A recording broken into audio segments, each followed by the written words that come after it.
के मम्मी बस बाभर भांग खिया दना।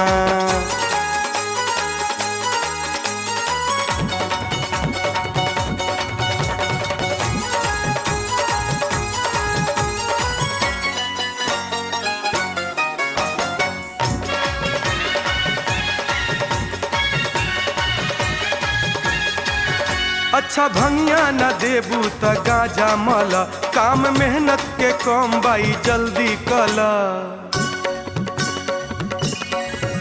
अच्छा भंगिया न